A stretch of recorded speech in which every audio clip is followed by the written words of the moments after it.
So everybody's back this week, so that's super awesome. I think just because I'm greedy, the thing that I'm actually the most interested in is Conclave. I've seen trailers for this. It's like everybody's in it. It's like Ralph Fiennes, um, Stanley who Tucci. Stanley Tucci. I thought there's one other is God damn it. Now I can't remember his name. I can picture his face too, but there's one other like big name in there. John Uh Lithgow. there you go. That's exactly who I was thinking of. Okay. Yeah. So yeah, the cast looks great, looks pretty intense, and I'm super curious about it. So take it away. Sure. Saw it a couple days ago.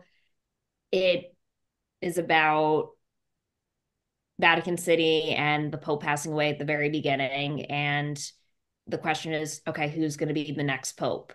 And that's how they set the stage. And the main character is a guy by the name of Thomas Lawrence, who Ralph, do you pronounce it Fiennes or Fines? I've heard I thought it both. was Ray Fiennes. It's Ray Ra- It's like yeah, Fines. Ralph. it's Rafe and then it's Fines. It's so weird because it's spelled like Ralph, but it's Ray pronounced Fines. Rafe. Yeah. Okay, sure. So Baltimore, I mean Ray Fines, is Thomas Lawrence, and keep in mind these all of these main guys here, they're all in the like pretty high up in the church at this point. So as the Pope is passing away, they're all pretty much along his bedside. And at this point, they're all pretty much cardinals or at that high status. And the question is, all right, who's going to be the next pope? And you realize there is so much of like a fragmentation and sort of, and I honestly think a lot of it's alluding to politics, just how the church has changed so much over the years in terms of just what people really define as their faith and what values that Hmm. they take towards. And you see there is definitely like a rift between the more traditional cardinals and in terms of what they want in the future of the church and Christianity. And then you see more progressive cardinals like Cardinal Lawrence, who is played by Ray Fiennes, and Stanley Tucci's character. So at this point, it seems like there's two sides, and they're trying to figure out, okay, who will be the best for the people of the world as the next pope. So you get to learn and understand a little bit of each of these popes, and as the whole voting process goes on, you find out that each of them has some dark secrets, and that makes things a little bit more complicated. So one of the guys who's like the forefront is a guy who's originally from Africa, and he seems like the perfect future pope to represent more of a minority population. And then you find out, all right, this guy's got kind of a shady past himself. And then you get to see John Lithgow's character, who tries to pay people off to bring some dirty facts and things forward to blackmail other guys in the running. So it gets to this like very, you know, dark and almost like you can't trust these guys that are in the running, and you start to question, and Ray Fiennes' character is in charge of the whole process in general. Like he's been given this role of sort of orchestrating the, which I believe is called the conclave itself, of deciding who will be the new pope. I'll be honest with you, the start of the film was very slow. I was shutting my eyes a little bit, but it does get better as it goes on and the voting starts to take place. And then you realize this is not just a film about shifts in ideology, but also there's a lot going on in the world, and they want a pope who has been through things, who's seen destruction, who's been through poverty, who's been, let's say, in a position that's more relatable to those that are believers of Jesus Christ and the church itself. So there happens to be, and I don't want to spoil too much, but there happens to be one guy in the running who is from Latin America, and he has a very different viewpoint and is someone that really could be a voice. So it's interesting because he initially backs Cardinal Lawrence and then Cardinal Bellini, who's played by Stanley Tucci, who are more of the progressive side of the church, whereas Tedesco, who's played by Sergio Castellito and John Lithgow, they're more of the traditionalists of the church. They are against LGBTQ, whereas the current pope who had just passed, or most recent pope, he was more tolerant of of different demographics and differences in individuals and being part of the church.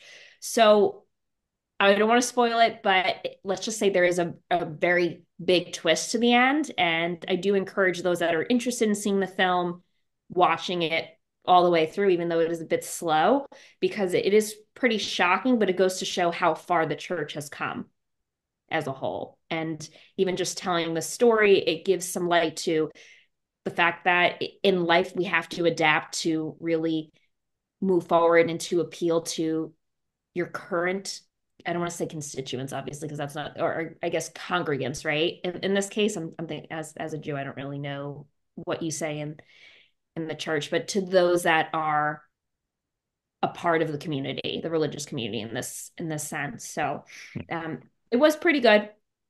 It got over 90% on Rotten Tomatoes from the critics. From the audience, it got an 85. So all in all, very good. I've heard some Oscar buzz. We'll see. At first, I was thinking when it first came out, I was like, this is a little too religious. I don't know how this can be Oscar buzzworthy, but after seeing it, it makes sense. And I encourage everyone to see it just so you can understand why, because it takes this religious story and this process of electing a new pope in a whole new direction, which I think is in many cases something that could be in the future. Yeah, I know. See, one of the reasons that it looked interesting to me is because I've heard about and read about all of the politics that are involved when a pope passes away. Like, it's not just like there's not just the next guy in line. Like, it's a whole thing, and then they have to vote, and you've got you have the white smoke, and you got all this crap. So, like, it's not just like everybody's like, "Hey, Steve's the next pope, and we're gonna move on," right? Like, it's a process, and it can be super political, and just like I think the pope before the current one in real life was less progressive than the current pope. Like, the current pope is very progressive, Correct. and the previous pope was, like I said, less progressive, and so it it makes a difference. It depends on who you get. So um it's definitely fascinating. I say Isabella Rossellini's in this too. Although I Mhm. don't know There's how one of the big her part is, sisters. but yeah. Yeah. Um, I mean, it's a majority male cast and yeah, and yeah, it's gonna be like, to be fair. yeah, Um, but yeah, it looks really good. I encourage anybody, if you haven't heard of it, definitely check out the trailer. Keep in mind that it's going to be there's actually like a little more political intrigue than there is. It's I'm guessing it's actually more political than it is religious to a degree. Like, they're going to talk about religion, obviously, because they're right. cardinals and the pope and all that jazz, but like, the underlying story is really them jockeying for power, right? Correct. Yeah. So alone, and also it definitely paints a picture of just even some topics that I think are very prevalent now in 2024. Yeah. And Is this historical? Does this take place at a different time, or is it no, is it modern? it's supposed to be modern. Okay, Yeah. okay.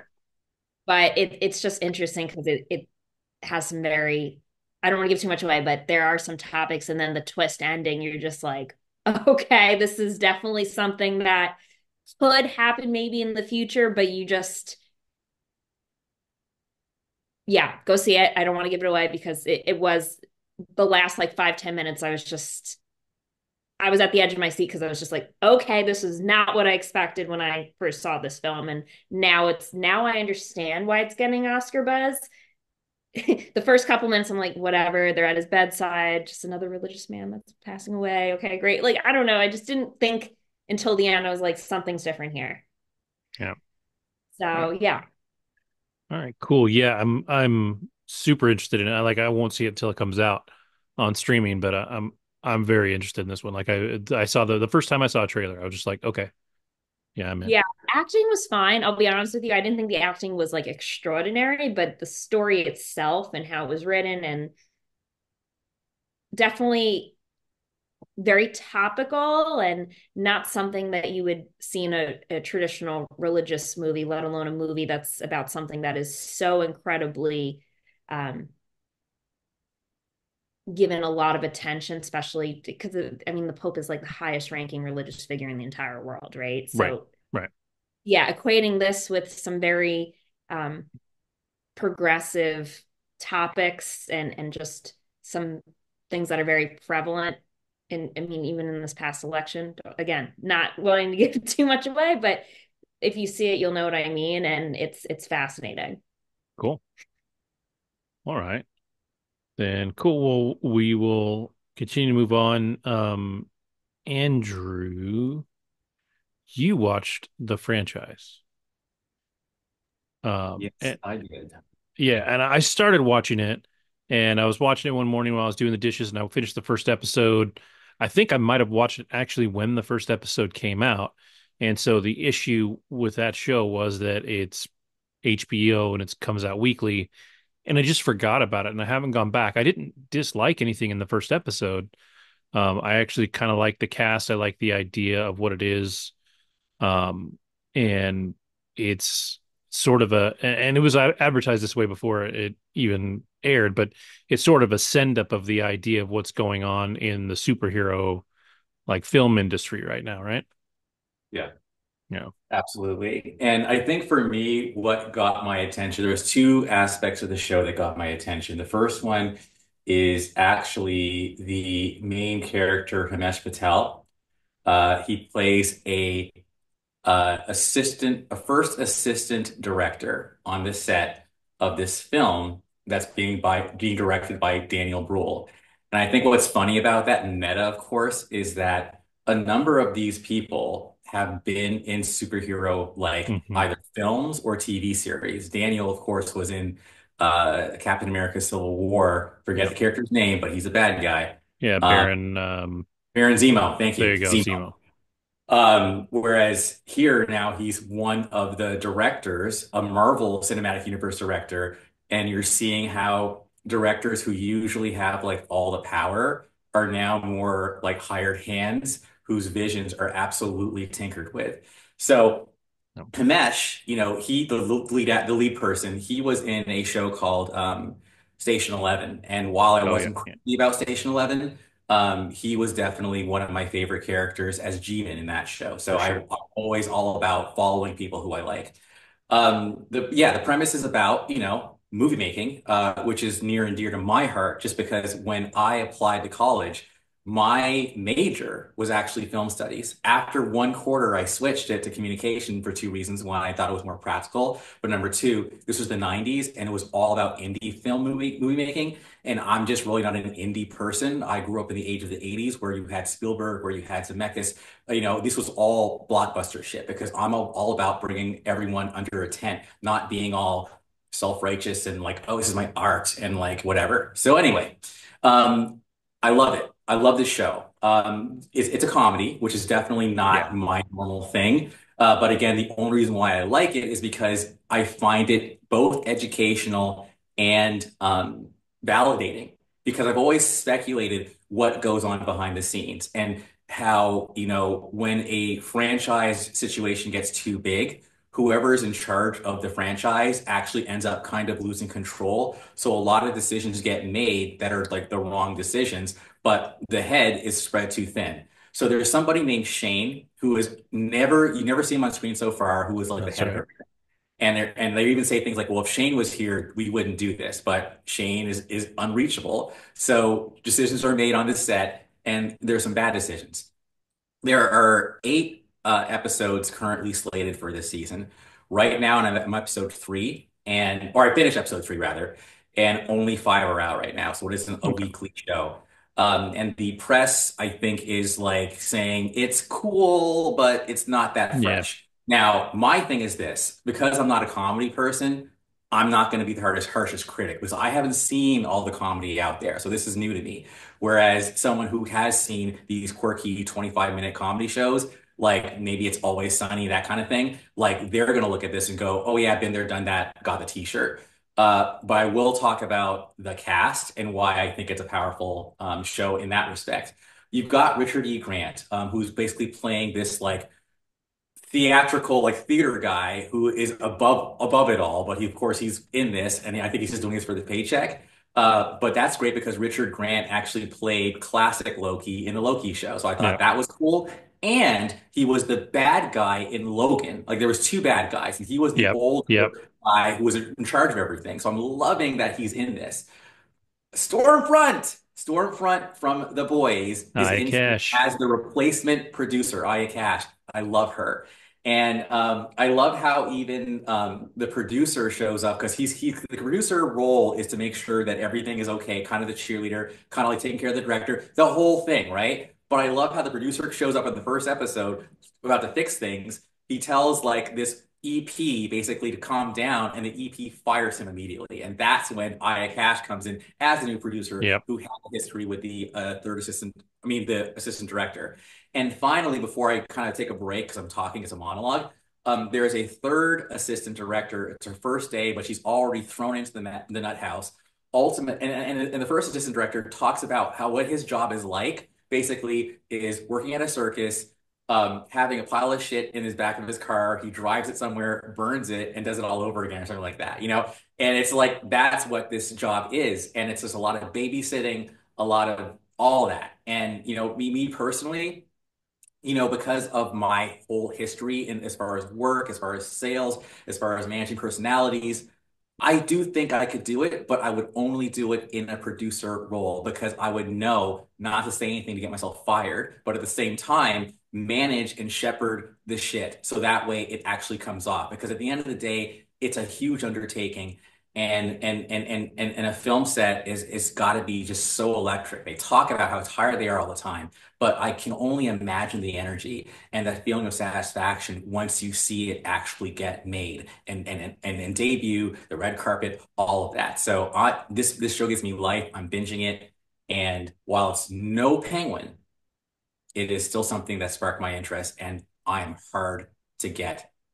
My interest is hard to get. I'll just put it that way. So it's funny that it's definitely a comedy. Like I said, I watched the first episode, but you said Always Sunny, and it's definitely not like Always Sunny because Always Sunny is ridiculous. Like the whole point of Always Sunny in Philadelphia is that it's ridiculous. I would liken this more to a comedy, maybe like Silicon Valley, or maybe some of the other HBO comedies because they're not silly. Like they have their moments that are silly, and some of the people are very funny. And you see that a lot in this. Like there are funny moments, but it's not about being jokey. Like it's not like it's not sitcom. It's not punchlines and one-liners and all that. It's very um tongue in cheek about the real world, right? Like that's the whole point of this thing. And so the comedy is a little more I don't know if relaxed is the right word, but it's just not as in your face as if you're watching like a sitcom comedy. Even something like Veep, which is a great, great comedy. That show, while it's hard comedy, like adult and racy comedy, um, is still there's like always a joke coming, like always a joke coming. And while this show in the first episode kind of does that, but it draws it out a little more. It's not like you're getting a joke every 30 seconds. It's running gags, and it's more about the characters and the things that they're going through that are funny, or the characters themselves. Like Daniel Bruhl's character he's funny because he's the artist, right? Like he's the visionary director with all this stuff, and then They just take away an entire alien race in the first episode The from them. Mossmen or the Yeah. Fish People, one of the two. I think it's the fish Yeah, people in the first episode. Yeah. because they get massacred in Centurios too, which is basically like the Avengers, Yeah, which and is they tell them filming after like the fact. at the same time or right Yes, before this yes. or whatever. Yeah. So Yeah. definitely fun that way. So basically another thing that they do is the main character, and I don't know who they're trying to lampoon because, but he's kind of like Mm, yeah. because he's super insecure. And can I say a little spoilery thing? Like not like it's Yeah. not it's more of a gag, but basically he's taking what's it called? Human growth hormone, but this human growth hormone type thing. And they even says, I'm taking human growth hormone. They're like, you mean supplements, right? Because that's all we're supposed to know. No, no, human growth hormone. They're like, keep Yeah. going. He's not This particularly bright. thing is for like sheep. So he like shows the back and you start seeing these white little hairs and he's like, I'm not turning into a sheep, am I? So it's like he kind of reminds me of like the dad in the first season of White Lotus where he was obsessed with his nuts. Like, do I have cancer? Like, Yeah. it's the Yeah. same kind of. I almost thought it was the same actor for a second, but it's not. So, it's like, the main stars are like, the main star is like super insecure and kind of nutty. There's always like a artiste who hates being there. The third episode actually lampoons basically the whole we have a woman problem thing. So Aya Cash character comes in and there's like a real Hollywood actress who won an Oscar and she's in it, but she doesn't really want to be there.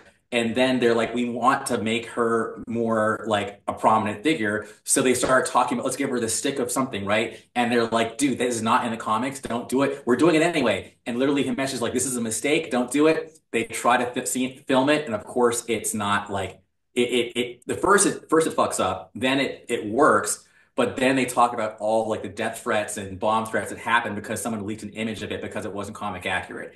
Anyway, it's like they're making fun of that. And even Aya Cash is like, maybe we shouldn't have gone so hard into it.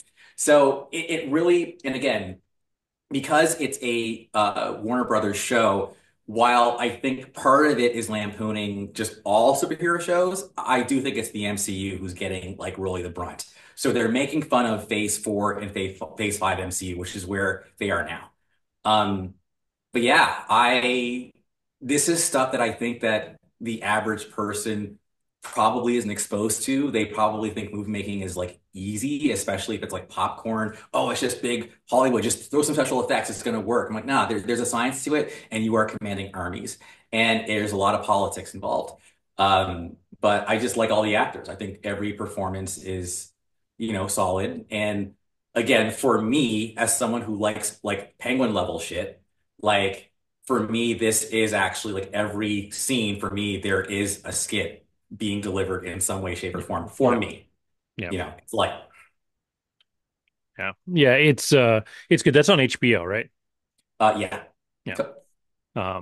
So yeah, I need to go back and watch the rest of it because like I said, I liked it just fine. It was just the weekly thing that threw me off a little bit. So I'll have to go back and catch that. So Yeah. all right. So speaking of things that are bingeable, I watched Hysteria on Peacock. I don't remember what else I was watching on Peacock, but this thing came up advertised over and over and over again during October because it was Halloween. And this is all about a town in the 80s and a little bit of satanic panic. So you've got this teenage band, they're whatever goth was in the 80s, right? Before we had goth, right? Sort of death metal or whatever. But they're not very good. They're just three kids having a good old time, trying to be cool. And they decide that they should say that they worship Satan because if they say that, then all of a sudden they're like 10 times harder. And so it's all about this them saying that, and at the same time, somebody in town gets kidnapped and murdered. A kid gets kidnapped and murdered. And the the murder looks ritualistic. And so now all of a sudden these kids that said they're Satanists are now kind of like suspect. The town starts to go crazy around this whole thing. So like it's literally like when you see Hysteria, when you see the font for the name, you think of Def Leppard, you think of all this stuff, which Def Leppard was not a metal, like, well, they're metal, but they were not like a death metal band. They weren't a Satanist band. But it's really referring to mass hysteria and around that. And so you have Julie Bowen over here from Modern Family, Happy Gilmore, some other stuff. And what is really fascinating to me, because Bruce Campbell is hilarious. Bruce Campbell is in the Evil Dead movies. He's been in some great stuff, and he is a funny, funny man. And they really they take that kind of skill set out of his character. Like, he's not particularly funny in this. He does a good job with the character, but it's like it's not really the most, Bruce Campbell role. Same with Julie Bowen. She's usually funny. She was on Modern Family. She's the mom. She's in Happy Gilmore. Like, she's usually pretty funny, and she's not. And then her husband is played by an actor named Nolan North, who's a huge video game actor, voice actor, one of the biggest video game voice actors around. And he, again, a guy that's really funny, especially in person, plays witty characters real well. He's played Deadpool in a couple of video games. He's the main character in the Uncharted games. Um, like, he's good at being witty, and in this show, he's not particularly witty. So, like, it's interesting that they cast these people on these parts, but didn't kind of let them go, where they're naturally inclined to go. And I think that's a bit of a miss, even though the characters work. Like, you have the opportunity to do something really fun with these characters, it's kind of lost there. Um, but as the show goes on, it's just kind of this whole town is like devolving into just crazier and crazier and crazier, and these kids are getting more and more drawn into it, and around them, um, so this crazy girl who's like really cute, right, is into the lead singer of the band, but only once he says he's a Satanist. And it turns out she's crazy. Like, she wants to like start a cult now and turn it into a cult and do all this stuff. So, like, that section of the story starts to get like crazier and crazier, because this band is trying to pretend to be Satanists. Like, they even do like some fake rituals and stuff. But this girl is like way too into it and starts to bring other people into it, and that gets kind of nutty. And then you have, of course, the town has a prominent church in town, so they're dealing with this thing poorly. Um, but it's one of the things that's really fascinating, and they talk about it near the end of the show. And I forgot to look it up, but I guess there was a in England somewhere, there was what was called a serial slasher. So some guy got attacked, and he said, "Oh my God, is this? I got attacked by this serial slasher. I've heard he's attacked somebody else." And then all of a sudden, everybody started getting attacked by this serial slasher. So this whole story about this guy going around and attacking people, not murdering people, just attacking them with a knife. Um, and it turns out that this person that initially was attacked was not attacked by a serial slasher at all. So this whole idea of hysteria built this entire story and mythology among this town of people where there was actually nothing happening.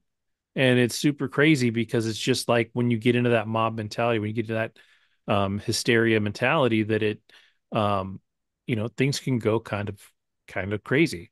And this show kind of leaves a few things up in the air, because there is definitely a feel that one person is potentially really possessed. Either they're crazy, or they're actually possessed, and they actually kind of leave that open ended at the end, which I think is kind of cool. Because when the show finishes, you can be like, oh, well, maybe she was just lost in this whole thing, or maybe she was actually possessed, and so the nice thing about this is it's a tight show. So when it ends, it's a single season. It doesn't need a second season. If they did a second season, it'd be totally pushing it. I think they could do an anthology series of sorts, where they could do another show about mass hysteria and some other way somewhere else. Um, but it would be a huge stretch to give it a second season. So I think it's a well-contained single season show that's worth watching. Um, so yeah, it's fun. It's not great. It definitely has its moments. If I were to put it, I'd probably put it like a 6.5, or probably 6.5. If I was going to rate it as anything, um, but it's entertaining enough. Especially if you have nothing else. Now that Halloween and spooky season is over, maybe it doesn't quite fit the bill anymore. Now that it's we're after November 1st, so everything is officially Christmas now. It's a little different, but it uh it definitely works for that kind of fun, mellow Halloween watch. So Well, it's funny because I'm looking at it, the Rotten Tomatoes, it's 90% tomato meter, which I guess is critics, yeah. and 90% popcorn, which is the audience. What was it Uh, for the audience? 92. Okay. Yeah. I also checked franchise and it was like 71 or 73% critics, 61% audience. So definitely not as it's not hitting with the masses. But some comments were like 5 out of 5. So I do think it's a very hit or miss show. This Yeah. one though sounds like it's more of a sure thing. Yeah, I feel like I was able to let it go, but if you go in looking at the cast, you're going to expect a certain thing and you're not going to get it. Like, um, if you want to see like prime Bruce Campbell, go watch Ash versus Evil Dead, which was a series that lasted, I think, 3 seasons, and it was a carryover series from the first couple Evil Dead movies. And he's fucking hilarious. Like, he's so funny, and it's just not there. Like, he does fine. He's the sheriff, but he's just not particularly funny. And it's when I see him on something, I'm expecting to laugh a lot. So, it was definitely for me, that was the miss. Um, but that is a miss of expectation, not of quality, right? Like, so, there's something to be said. We always talk about how if there's a movie that's an adaptation of a book or something like that, it tends to get hit really hard from the critics because they have read the book. We see this a lot where something is an adaptation, the critics rate it like a 60, and then the audience is like, no, it was a 90. I don't know what, because they don't know the original material. So it doesn't, the numbers don't line up as much. So like I said, my expectation going in was a little skewed because I thought it could have been funnier. But it worked. Like, it wasn't dramatic. It still had a lot of fun in it. But the kids did a good job too. I haven't heard of any of the teenagers in it. But they were all actually pretty solid. Like, I'd like to see them all go somewhere. They did pretty good. All right. Well, I think then the next thing that would be interesting to hear about is, Lauren, you went to Broadway today. I'm super curious about this one. Yeah, absolutely. Another show for Saturday evening. I got tickets to Tammy Faye, the new musical, and it revolves around the life of Tammy Faye Baker, who I personally had no prior knowledge about. I knew there was a movie that came out within the past 4 or 5 years about Tammy Faye, and it was a woman that had a lot of makeup on. That's all I knew. Jessica Chastain played her, and Andrew Garfield was in the film. And I wish I knew I was going to see this more in advance, but I got the tickets yesterday for this evening's show. But eventually, I do want to watch the movie and review that at some point.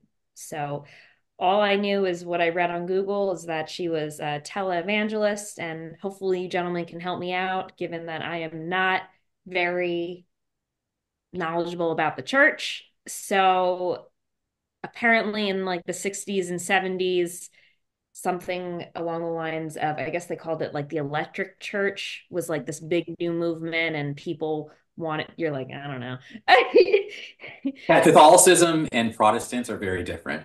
Okay. Anything This that's is not Catholic is Protestant. I think Jim Baker and all them, they were like evangelicals or something. Yeah, yeah, correct. So the evangelicals, they are from the Carolinas. So figured this was going on in the 60s and 70s. And you have Tammy Faye who meets in an actual church, physical location, her husband, Jim Baker, and they fall in love and initially start as a performing act using puppets. And then they get themselves onto a network called wait, PTL. praise the Lord. And they're able to become like the number one spot on this network, being able to televise. And the way that they pitched it was, we're bringing church to you into your own home. And Mhm. people then started making their donations and investing into this church that's being televised. And the two of them glowed on the screen, and they had so much chemistry and charisma, and they really made people believe. And based on the show itself, Tammy Faye was the true personality, the loving, warm spirit that I think people fell in love with and wanted to move forward towards a more religious path, or at least something that opened them up to spirituality. And she wasn't, the typical, you know, Bible speaking individual. She was expressing love. And I think that was energy that people resonated with through the screen. And she was, in many respects, very controversial, or even, as they would say back then, progressive, because she had a very loving, accepting approach where she loved everybody, LGBTQ. And even at one point during the show, and I'm assuming this is based on a true event, she invites and interviews a pastor who is a Black man that has AIDS. And that was very controversial. She even goes up and hugs him at one point. And keep in mind, Mhm. this is when people were given misinformation and told you can't even share a towel with someone that has AIDS. So she was, in many respects, and I'm going to use this analogy, but like the Princess Diana through television when it comes to religious connections with the American people through home. And she, unfortunately, her and her husband get into some very dark waters with, drug abuse, and he ends up cheating on her. And you find out, and she wasn't a part of this, but funds were being mishandled. Well, he was eventually charged and sent to prison due to tax evasion and all of these other charges. So, unfortunately, this elevated status broke them, as unfortunately it does in Hollywood in many respects. But yeah, it takes you through her life from the very beginnings of being a churchgoer and then being accepted as a woman, and then her and her husband really making a name for themselves, to their relationship shattering and them still being on screen together, trying to, showcase their chemistry in some way to at least build hope in the American people. And how she was able to overcome all of that. And eventually, I mean, it starts with her in the doctor's office being diagnosed with colon cancer, and it ends with her going to the light as her life is ending. And I looked up online, she died in 2007. So it's just taking you through the journey of Tammy Faye, and just how warm of an individual she was, and how she was a progressive in her own way. And really, her main message, I think, was just inclusion and inviting everyone to be a part of the church. And of course, and their church specifically, making it a very inclusive environment from the comfort of their own home. Was this a Oh, musical? yeah, it was. And it was Okay. written by Elton John, too. Oh wow. Okay. Wild, right? Yeah. Like, not exactly who you think who would be like, I volunteer as writing the lyrics for the show. So I thought it was good. It is fairly new. It's still in previews. Go see it if you're in New York City, or if you're in the tri-state area. Take a train in for the day. But overall, I was impressed. I thought it was a very warm feeling type of show. Overall, like, the stage design was fine. I mean, you felt like you were on a television network and you were part of the audience. Yeah. That's cool. Yeah, I know they're an interesting story, and I don't know a lot about them, but I know that they were like the first like real televised like mega church, right? Like they were the first ones to get all the money and draw everybody in and push the boundaries of what was financially legal as a church, right? Like Right. I don't know that they started out with that goal. I don't know. I much like you, I don't know anything about them personally other than they made a lot of money being religious on television and she wore a lot of makeup. And after that, like my real knowledge of them is very thin. So Hmm. it's really, really interesting to see that. And I'm curious about the at least the movie. And I might Yeah. have to see if was the music good? I mean, you said Elton John, but like was the It music sounds like it was good. Was there anything that I'm like, wow, this is a banger? No. But then again, I also didn't listen to the soundtrack yet. But I mean, a lot of it was about, God and religion and making it more into love. I mean, the woman who plays Tammy Faye, she had a beautiful voice, and overall, everyone in the show had good vocals, but it told her story in I thought, a very good way, and it kept my interest from start to finish. So I think it was good. It's well, always hard when you make a movie into a musical. So I don't know if that is why I liked it more. I'm curious because I think Andrew Garfield and Jessica Chastain are great actors, and I am yeah. definitely going to see it at some point in the next couple of weeks this film. But I mean, clearly the movie coming out influenced the Broadway show. So we'll see how it does. It Yeah. is still very new. And yeah, but overall I was pleased, and I am definitely going to recommend it to those that are All right. So in London, 2022, it opened, and that's where it ran for like 3 months. Then it ended. But the main star who played Tammy Faye, her name is Katie Braden. She actually won the Best Actress in a Musical for it was a Laurence Olivier Awards for this, and it looks like that's who might have been the person you saw tonight.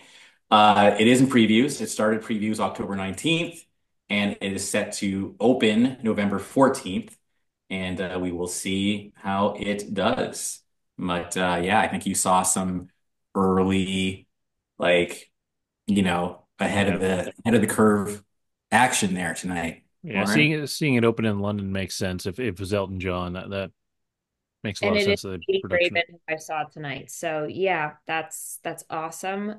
My only concern is why did it only last 3 months? Yeah. Well, I probably wasn't. It was probably still in development, is my guess, because if it's still in previews here, it may be something that's still developing as it goes, Previews, right? everything has to have previews for a couple Yeah, weeks before it officially opens. But my only concern, well, we'll see what happens, right? I right. mean, a lot that only lasts a few months. Like if it's only like 6 months, typically it's because they're not getting the ticket sales that they need in order for it to continue running. Yeah, It's expensive putting on a show in general. So, yeah, it is. Yes, it so is. we shall see. I think, I mean, I just knew her from the movie. Hopefully, more of the I guess I don't want to say older generation, but really like the boomer generation comes out. Yeah, yeah. That is the gotcha, right? Is that it's not really targeted towards us. That's You the know. thing. Like, I think that I'm seeing a lot of like I think revisionist history is too strong of a word, but it's like I don't think the older generation really has anything like we don't care. Like you were part of a scandal, and that's that. Why am I going to Yeah, pay money? I feel like what's happening is a lot of people. Um, I might almost say, well, I'll just put it this way. Like whether it's I, Tanya, when we're making a movie saying, hey, let's recast this person as a hero, right? And now with this movie, let's recast this person as a hero. Like I think that's more for generations who came after, who weren't familiar with it versus the ones who lived it. Because I mean, the ones who lived it, they don't care. I think it's a story that happened, been there, done that. Let's move on. And I think that what this play might be wanting to do is say, hey, look, like this was someone from our past who was ahead of their time. So let's remember them, And I think that might be it. Like it's like you don't have an audience. yeah, And yeah, that I think that's the issue. Because even I, Tanya, I think I do think an Academy Award happened from that. I want to say it was I forget her name, but she's like a not the most glamorous looking actress out there in the world, but she plays Tanya Harding's mother. She won, and Yeah. I thought she deserved it. Yeah, I think Allison so. Janney. What Allison Allison. Allison Janney. Janney? Thank you. So she was great in that, you know. Yeah. But I think that's the spirit of that's driving why the story is being made. Taking people who might have not been like who might have been tarnished in their day and taking a kind of a revisionist look at it and saying, hey, no, we should actually celebrate them because of XYZ. Yeah, I think the only problem is you have to for a story like this, you have to tell it in a way that makes it really interesting. Because if Mhm. you just tell me it's about Tammy Faye, I'm like, I don't care either. Like So I be wasn't honest. I'll be there. honest with you. This was not a show that I entered. I You're got tickets. reading. Yeah. So okay, you're absolutely right. It was not on the top of my list. I had an opportunity to get free tickets, but nonetheless, I'm glad I saw it. But I think you're right. Is that a show that people are screaming to see? Yeah. No. I And I mean, think and go to be ahead. fair, a show about Alexander Hamilton wasn't on anybody's list either. That just happened to have phenomenal music. So you can do it. Correct. You just have to do it right to make a story interesting, You need especially the historical marketing, shows. you need a lot of hype. Yeah. Honestly, it was good, but I'm not surprised. This may be another Yeah. 3 4 month run. Yeah. I think Hamilton was basically like a lot of stodgy people feeling hip. It's like, oh, it's hippity hop, yay! Like I feel like Correct. that's what that was. You know, it's exotic. It's like, oh my God, look at these urban people doing like Broadway. Like I think that's what it was about. Yes, the music was great, but it was that whole rap hip hop element that I think Correct. made a lot of people who weren't from that world feel cooler having. Right. Sure, sure. That's Yeah. what I'm saying. Like if you don't have that buzz, if you don't have that thing that makes you special, even if it's Right. not the greatest thing in the world, it's still got to be that thing that makes it special. I mean, yeah, we're not talking about like a Tupac and Biggie musical where they wrote original music and back from the dead, like we're not doing that. Like, but Lin-Manuel Miranda has put himself in a position where his music is very specific. And if you hear something where he's not singing, but he wrote it, you can tell that it's a Lin-Manuel Miranda song, right? Right. Like you can listen to Moana, that's Lin-Manuel Miranda. You can listen to In the Heights, that's Lin-Manuel Miranda. Like you know these things. He's got a style that works. And now you put his name on something and it kind of starts to sell itself. So he's in that position now. You would think that putting Elton John's name on this would help, but also like Elton John kind of hasn't been around as much in a while. Like Elton John, still one of the biggest pop stars in like history, but at the same time, he's not super popular right now. It's not like Taylor Swift wrote a musical, right? Right. Like, We'll be yeah, seeing that this would be booked out a year if it yeah, was a Taylor Swift for musical. sure. Yeah, and they don't have any like big celebrities like play like A-listers right now. Like there is no Hugh Jackman right now on Right. the show or someone that's a huge name. It doesn't have the appeal like a Book of Mormon, for example, where non-Broadway people that I know, everyone wants to see it because it's the writers of South Park and everyone Right. thinks it's Yep. hysterical. And that's actually a religious, will play with religious undertones, right? Because it's about Hmm. Mormonism, just what it's like to be a Mormon. This is different. I don't know. We'll see. I don't know. I don't think it, and even the movie, like I remember the movie coming out, but I don't Yeah. remember it like being a big Yeah. film I didn't everyone to hear go about see. it. And Jessica Chastain and Andrew Garfield is nothing to shake your, nose at. Like Right. they're big deals. And if, Totally. um, and I'm sure if you watch it, the story's probably fine. The acting's probably great because they are All right. great. But I just feel like it's a story that if you don't sensationalize, like if you actually try and tell the nicer side of it, it's probably not as interesting. Like if you sensationalized it and they were the villains, like Jim and Tammy Faye were the villains, it would be a more interesting story. I'm not saying that's the right story, but that becomes the more interesting story. Like when you Yeah. look story wise with again Hamilton, just to use it because it's something that everybody's heard of at this point. like the reason that story got made at all is because Lin-Manuel Miranda bought a book about Hamilton at the airport, and Yeah. he was like, "This is was America's first hustler," and so he looked at the way that he conducted himself, and then that movie or that show comes with an automatic villain in Aaron Burr, right? So you have these pieces that are there that make it a super interesting story where you need a villain to sell almost anything, right? And so it's really complicated, I think, for the Jim and Tammy Faye story if you're going to make her the hero. And I'm not like again, I'm not saying she's not because I don't know. Like she could have been the best person in the world and just made financial mistakes, and that was her biggest flaw.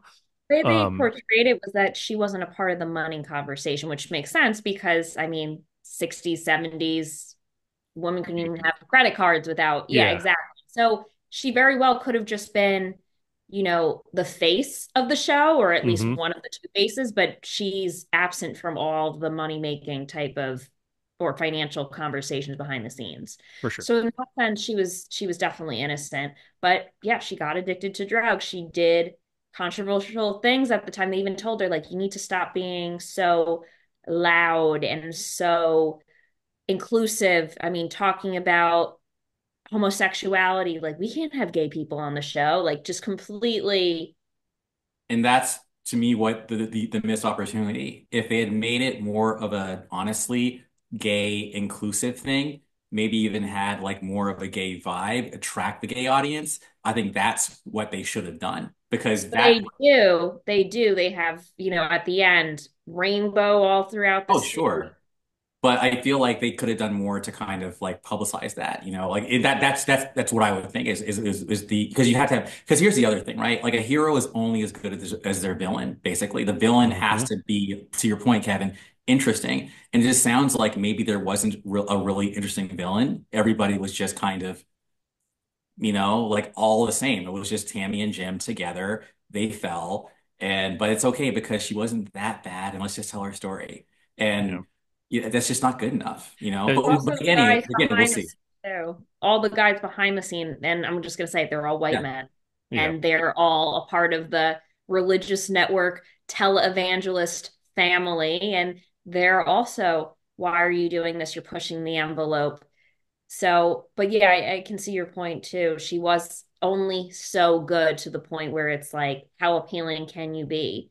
I mean, she wasn't someone that was honestly mentioned in history class. Yeah, I you didn't know don't who nobody this woman talks about her really. Yeah. I don't know who she was. And, it's one of those unspoken stories. And I mean, can we equate her to like the women from Hidden Figures? This is another, story that's kind of behind the curtain that existed. I didn't know who she was. I asked my parents about this walking back from the show. Did you know who she was?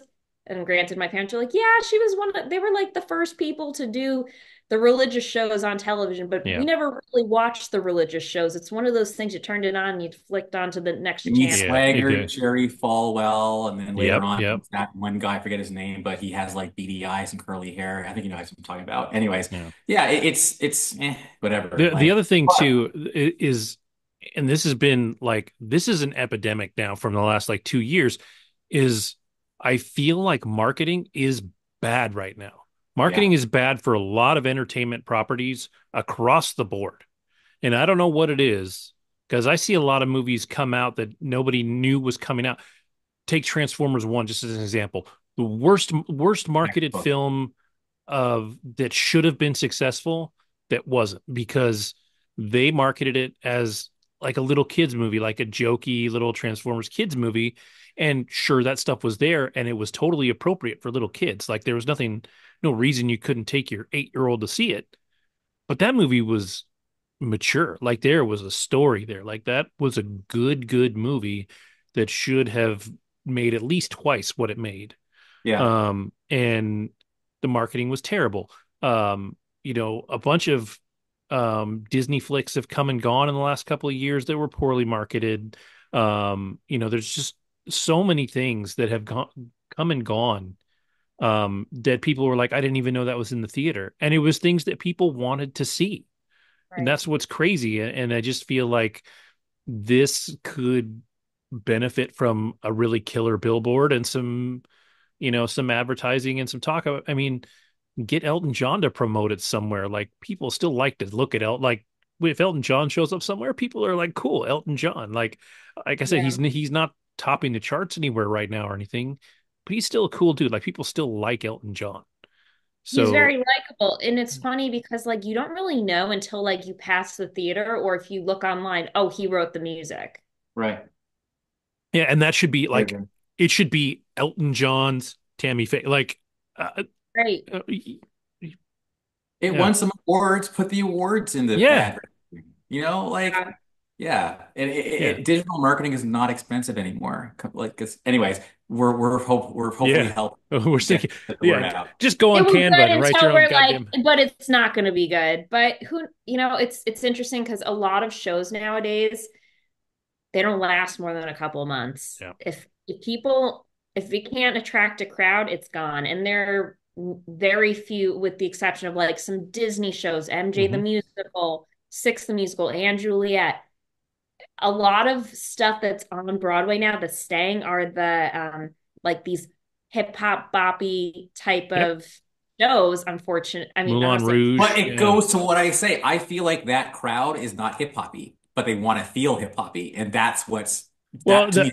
the difference with Anne, from the jukebox films, exactly. jukebox It's less musicals. about them being hip hoppy. They're not even original. They're taking other people's music and just changing it a little bit. Like so, the Moulin Rouge, Yeah, it has. I only have the movie. I haven't seen the play, but you have like a Virgin. You have all these songs that are well Yeah. known songs, and they change them a Okay. little bit, fit them into the story, and it works. right. They're not even original, but Got it it. So it's works not hip because hoppy, it's just jukeboxy. Because I heard hip hop exactly before. All right. Yeah, if there's you correct, if you do Anne Juliet, well, we talked about this on a previous yes, episode. It's literally all 1990s, early 2000s Hey, that's music. jukebox. That to yes, me is jukebox. yep. Sorry. But just it's mostly like music from that era, so it's got that vibe. So I think people that aren't true, can I say theater patrons or what enthusiasts, Yeah. they're just like, I want to see that because I like that song. Yeah. So And it's fun. And to be fair, a lot of people go to the theater when they're in town to see something yeah, fun. They're not going to have their mind blown. They're not going to sit down right. and get educated. They want to go have a good time. And so that's Yeah. why, to be fair, like the music in Hamilton is fun. Like Hamilton, those Mhm. songs for Broadway hit hard. Like they are good songs. And then you Right, have, the jukebox musicals that everybody knows, like they can sing along. That's a big deal. Like if you go in, you have a good time and you walk out and you're still kind of singing along to the song, that musical did its job. Even if it's right, not, like I said, not genre bending, it's not changing the world, it's, not original, but, like back in the day, we had Phantom of the Opera. We just thinking of Andrew that. Weber wrote that. Like that was all original music. And that was a generational musical. You had Miss Saigon, Sunset Boulevard, all these older musicals that lasted a long time because they right. had less competition too. Now Broadway is just flush with stuff. And so you've also got to make it through that chaff and what we know about things that start to get mass produced is the thing that is the most exciting doesn't necessarily mean it's the best thing. Correct. So yeah. Especially if you make like a lot of these films into shows. Some of them don't last that long, and some are hits. Yep. So it Yep. really depends, I think, on the show itself in general. But yeah, I wouldn't be surprised if this is gone in a couple months, especially if the previews aren't going very well, if it's not being marketed. But I mean, I did enjoy the story. I mean, I didn't know about her really, other than I knew there was a movie that came out. And I mean, like I said, I got the chance to see it, got the chance to get tickets. And the Palace Theater too it's beautiful. It's a modern theater with a very old Broadway type of feel. I mean, there's an escalator in it, sort of like the Gershwin Theater, whereas a lot of them it's like old time Hmm. steps. So they definitely did some renovations to it, but it's one of the and I think it feels like one of the bigger theaters too. So it's right off of Seventh Avenue and it's nice. But yeah, I mean, if you're in town, catch it. If you're interested in her story, because I didn't know anything really about her. So, and again, I am gonna plan to watch the movie. So we'll see what happens. All right. Cool. Then I will take us in a different direction a little bit here. Well, actually, I'll have Andrew more take us in a different direction here. But in our group chat, I think it was Kim said that one of no, was it Kim or Jen that said their kids started watching. It was Jen. Yeah. Started watching the anime Death Note, which is it's not quite a classic anime, but it's been around for a while now. It's a single season, right? Like there was never a second season of Death Note. No. And the gist of this anime is that a demon seemingly intentionally drops his death note down into the world of human beings, and this death notebook is you just write somebody's name. If you want to, you can write down how they're going to die, and then they will die. If you write it in there, person's dead. Now, I started watching it a long time ago. I only got through a couple episodes. Started again, only got through a couple episodes. I've got a bunch of stuff going on lately, so I'm just behind. But I intend to finish it. Like I like it. But Andrew, I think you've probably watched more than I have at this point. Did you finish the whole thing? No, no, I'm only through the first third. And Okay. I will say that like I definitely will come back like when I finish it. But here's what I'll say about Death Note. I've known about Death Note since like when it came out. So we're talking 2006, Mm-hmm. 2007. And it was kind of touted as, from what I knew, as like one of like the major like must-see animes Yep. like post 2000. One of the two things that I like about it and that are not about this story, but about the show itself and when I started watching is number one, it's actually by the same director who went on to do Attack on Titan. So when Okay. you're watching the show and then in between like the kind of commercial breaks, there's these little title cards Yep. that'll explain stuff about the story that's more like meta, like context stuff. I like that. The other thing is in the English dub, it's actually bearable. Like it's so I feel Yeah. like the English dub was still like the voice actors weren't as I don't know amateurish as they are now. And this guy, his name is Brad Swale, and he was the voice of a guy named Amuro Ray in Mobile Suit Gundam Char's Counterattack. This is going way too inside baseball to use Pete's term, but you know I love him as a voice actor. As a matter of fact, hearing his voice as Amuro made me actually go try out for voice acting. And that's a to be continued story about me and voice acting. But anyway, I love his voice. So the fact that Brad Swale is the main character, Light, was awesome and is awesome. Now, dude, this show is bleak. Like, it is bleak. Like, as a matter of fact, I'm kind of like, Jen, yo, what's up with your daughter, man? Like, why she like this shit so much? Yo, like, why do you like this? There are, I mean, I can just tell it's drawn out. I'm going to finish the show. And I do know there's like a 2 hour like movie version, I think, that just condenses the whole story. And I think that's probably good too. But I like how it's drawn out because there are so many hapless victims of this kid. So yes, a kid finds a notebook, and at first, like he's like, I'm just gonna like kill all the bad people. Like, if you're a criminal, I'm gonna kill you. I'm gonna do the world a favor. But you start seeing him become the villain, you know? And Yeah. it's like, at least with like, I'll just say, I don't care. At least with Aaron Yeager, like you can kind of understand, I think, his turn, and you can understand like Megatron's turn D16. But this kid, Light, he's just sadistic. He's evil Yeah. like him. He's got to go. Like he's got to go from like episode 4. He's got to go, and I think it's like 37 episodes. Yeah, So it's I'm just like, long. this mother effer is just going to go around just killing people left and right who are good people who don't deserve to die. And like the way he'll literally like it's a big mystery because like there's people looking for him, he'll sucker them, and at the last second when they're like dying, he'll go, haha, by the way, it's me, haha, and then they're dying. You know, it's like what? He's a sadist. He's enjoys it. He's Yeah. enjoying it. So what's really cool though is very cat and mouse because there's another person. Oh my God, I suck right now. But there's another person who's like this secret I think guy who. they just call him L, don't they? Which is Thank you. crazy because his name is L. L. And yeah, And there there's you light and there's L. Exactly. L. So L basically is like he is they are literally two sides of the same coin. So I feel like that's what this show is about, this whole cat and mouse thing. Yeah. And I'm looking forward to seeing how this ends because it really is, it's very Like if there's, I just thought of this on the podcast. I didn't think about this anytime before. If there was a director who would actually take this live action, they try to do a live action. I know Willem Dafoe plays like the demon, but I Yeah, heard yeah, Christopher Nolan. I think that Christopher Nolan has that stark, rational, memento type thinking, that cerebral thing. That's what this is, an INTJ show. So, like for me, it's twisted, it's dark. The demon's actually kind of funny, I yeah, feel like. yeah, But so it's yeah, it is.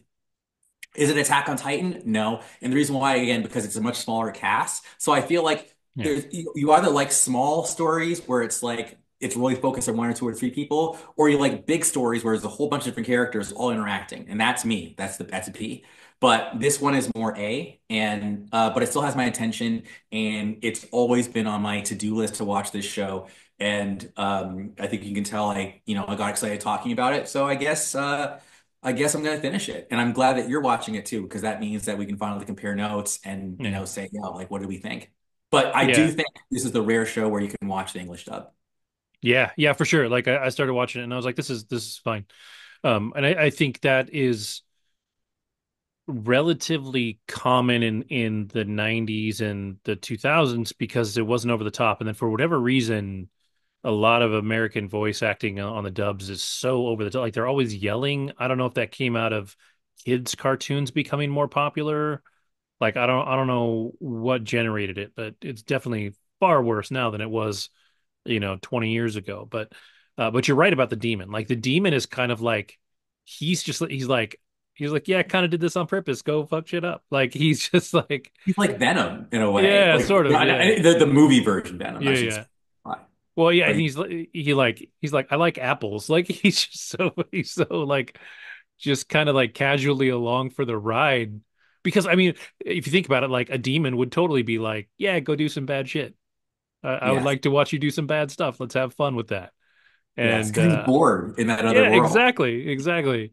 Yeah, because the other world like super dark and murdery, and he's with the other demons. And there's like that's the opening scene is like just dead bodies everywhere.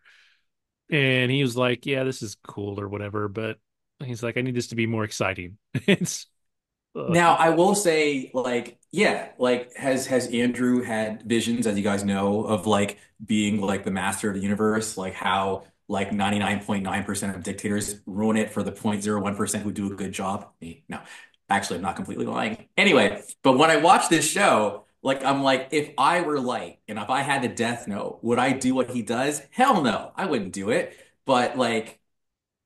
Would I understand? Like for some of the situations he does, maybe. But like I there's a just few feel people like that write into that book. There's a couple of names I'd but throw in there.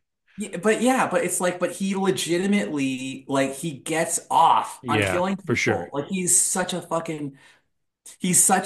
just I hate him and I hate him. You So even see it in the first one, even when he's going after the bad guys, like he's excited about it. Like there's a certain level of enjoyment that he even gets out of it in the very beginning. yeah, That you're like, oh, this kid's kind of messed up. So yeah, it definitely you can see that coming. yeah, man. But so that also appeals to me too, the whole idea of absolute power corrupting absolutely. I think that's a theme for sure. Um, but yeah, I'm not sure what there is to really like about it except the whole cat and mouse thing. So I look forward to finishing it. And then maybe we'll even have Jen and Sydney Sydney, Australia join the show. I said that because I'm not sure what the parameters are around naming people. But anyway, she's been on yeah, before, so we're all right. okay, fine. But on the show to talk about it because this is a class. I mean, from what I've encountered, it is one of the classics. It's up Yeah, there with it's the it's others. talked about a lot. Yeah. Yeah.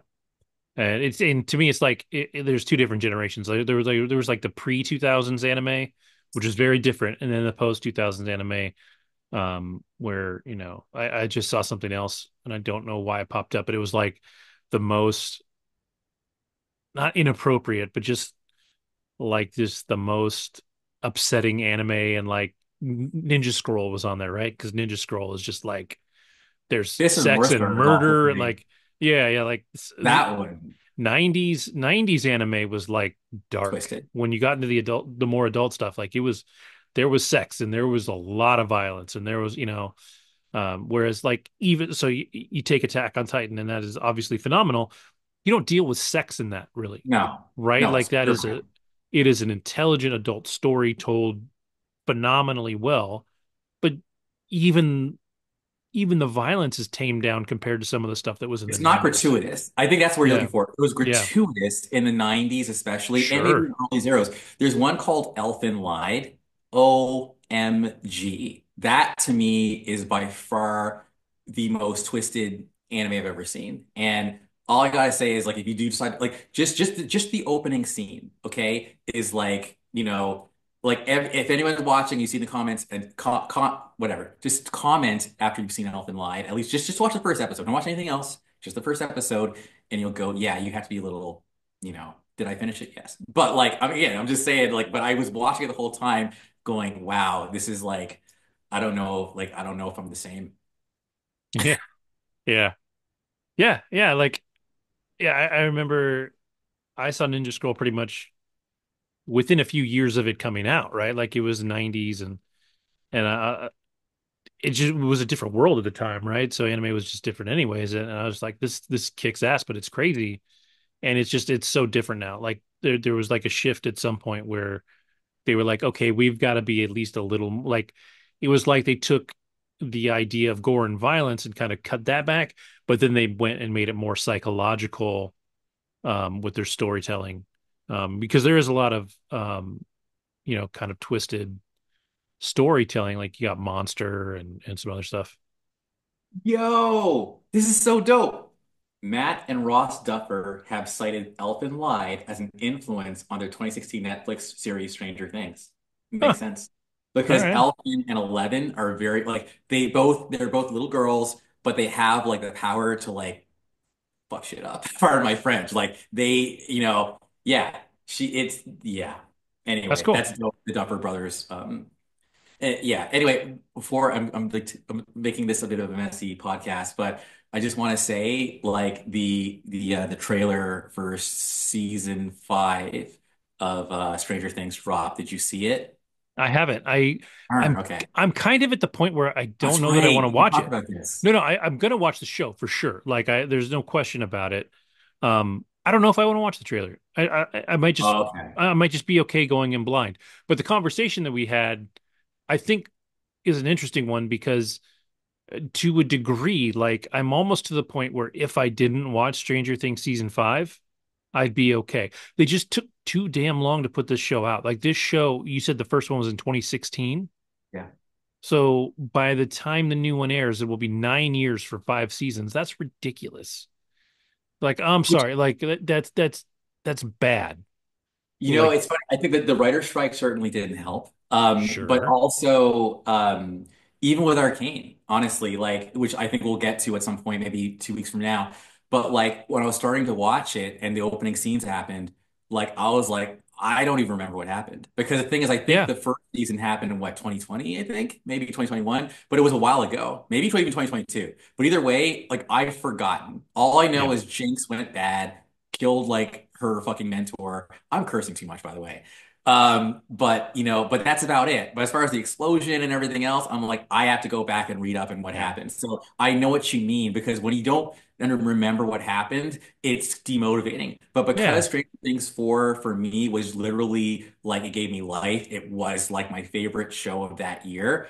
I absolutely remember everything. And I just cannot wait to find out, yo, Oh, like, yeah. And are that's they definitely living where in I the am. upside down?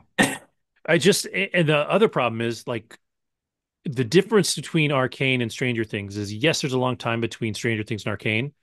Arcane has 9 episodes in the first season. Yes, they're long. They're like 45 minutes long, 40 minutes long. There's only 9. So if you want to rewatch, it's not an undertaking. You can start the next one and then it's over. You never have to deal with this again. With Stranger Things, you had 8 to 10 episodes and then a huge wait, and then 8 to 10. So now, if you forgot what happened going into season 5, you've got to watch 4 seasons to Yeah. really remember. Like But that's a bigger yeah, undertaking. you're right. But I feel like, you don't, I mean, I think if you're a completist, if you just start from season four and go on, like you should probably be fine because I think there's so much happens in one, two, and three. It's like, do you really need to know that to like know the impact? And I did Ella Purnell as Jinx. Yeah. Yes, That dude. okay. Now, I'm loving that. now you said you did start. We're not really going to talk about it, but you Yeah. said you did restart watching it, right? Yeah, I well, the new season, yeah. Yeah, I think especially more so in season one. Um, dude, I thought she was incredible. Like especially knowing because me and my kids just rewatched season one over the last couple of days. Okay. And her work, especially when you put Arcane next to Fallout, Yeah. her work is insane. Like Yeah. she is incredible. Because you see her and she's this cute little thing, and then you see her in Fallout and she's so adorable, and whatever. Dude, she is amazing as Jinx in Arcane. I think the human mind is a trip because I literally went into Arcane very like blasé, like eh.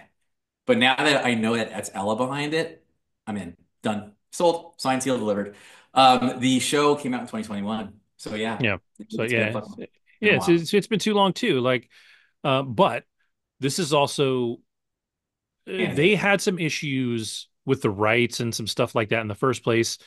It's the most expensive animated series 250 ever made million, dude. per season. 250 million. Per Yeah. season. So That's it is crazy. a $500 million show with 18 episodes. Now, it is one of the most visually beautiful animated things I have ever seen. Like, it is a very interesting, unique, and cool art style. They do cool stuff in it. I would say it is, for me, is comparable to the Spider-Man Oh yeah, animated, 100%. not No Way Home. Spider-Verse. Yeah, Beyond the Spider-Verse, all that. Yeah. And so it's unique and in original in that way. And I think that makes it special. The cast is phenomenal. There's no bad acting in it. Um, and it's great. And the story, I just remember, I mean, it's the first season's a tragedy, man. That whole breakup of the sisters and the way that it goes, and they try to make up and they can't. Like, it's a little almost Shakespearean. Like it's crazy. So, I'm excited for the second season. I'm only hearing great things about it. Um, Bless and, you. and they're doing it in three acts. So you've got three episodes this week, three episodes next week, and three episodes the week after that to finish it off. Um, And it's but like 90, it's 100% and 97% or something on yeah, Rotten Tomatoes. it's absolutely killing. It's great. But I would recommend going back and watching the first season if you're rusty at all, because the episodes are longer, but there's only nine, and it's really worth it to see what the characters go through again. Like they do a really good job. And to be honest, like it doesn't sound like Haley Steinfeld to me either. Like she does a good job not being as kind of sweet and cute as she usually is. He's So tough. yeah, so yeah, I'll watch Arcane. Um, I was going to talk about Maxine. I watched Maxine a couple weeks ago. I'll just go over it real quick because it's the third in a trilogy. So if you look at the Pearl trilogy, it starts with chronologically, it starts with Pearl, then X, and then Maxine. Um, but Maxine is only a character in X and Maxine. Pearl is a character in Pearl and X, and the same character, but generationally different. Like in Pearl, she's a young lady who's a little crazy, little kind of lives in that secluded like pastoral life on a farm, wants to get out. She snaps, goes crazy. At some point in her future, she marries a dude. They buy a place on the bayou. That's where X happens, where they go to film a porno in this barn, and she's a psycho old woman.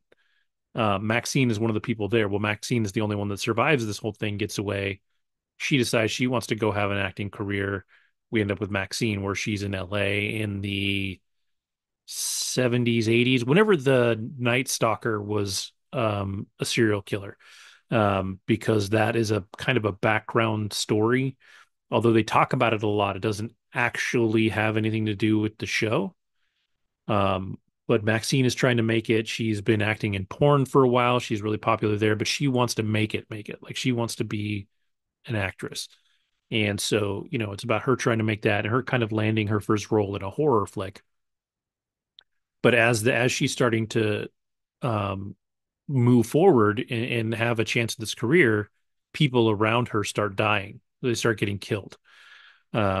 And it's sort of like they keep talking about the Night Stalker in the background, but none of these crimes like fit the Night Stalker pattern. They don't ever imply that these people are killed by the Night Stalker, but they keep talking about the Night Stalker in the background. Like it's really weird.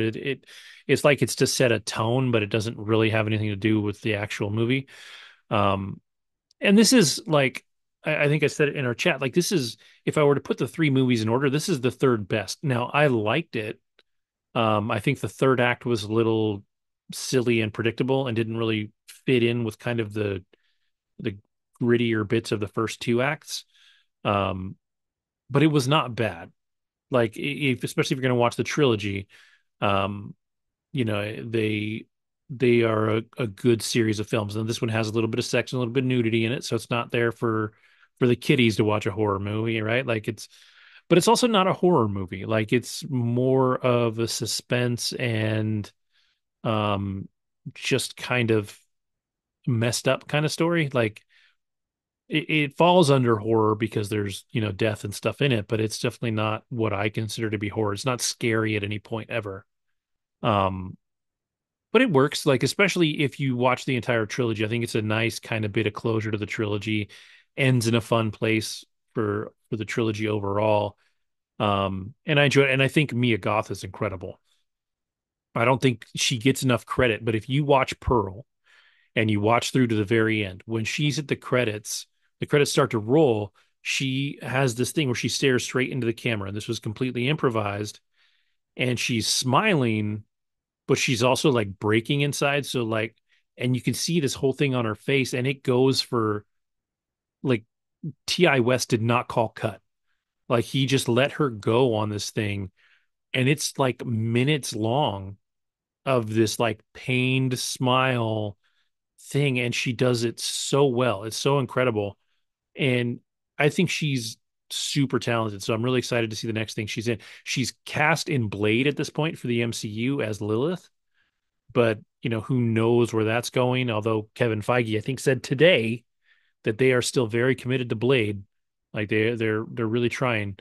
But I want to see more of Mia Goth out there and other things. I think she's really talented, especially in this genre. Like this is her thing. I still haven't watched Infinity Pool with her and Alexander Skarsgård, but that was supposed to be really crazy. And she benefits from the over the top, like kind of crazy character. She's got a very specific look to her. Um, but she's super talented. So I really enjoyed Maxine. And I overall I just kind of recommend the trilogy. I would say I don't know what order I watch them in or I tell anybody to watch them. I don't think there's necessarily chronological or release order is necessarily wrong. I almost feel like you know nothing about it, then release order is maybe better because you don't know about Pearl.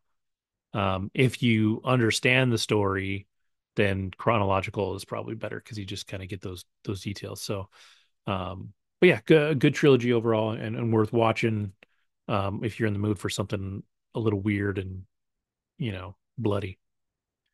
So, um, okay, so the last thing that I have, well, actually, we got two things left, so we'll see how these go. But Lauren, you watched Daddio, which I didn't realize was already out, and I really wanted to watch, so I watched it. So we have now both seen Daddio, which is a film starring Sean Penn and Dakota Johnson and literally nobody else. And the entire film takes place in a single cab ride from the airport to her apartment in New York Correct. City. A very long cab ride from JFK Airport to Hell's Kitchen.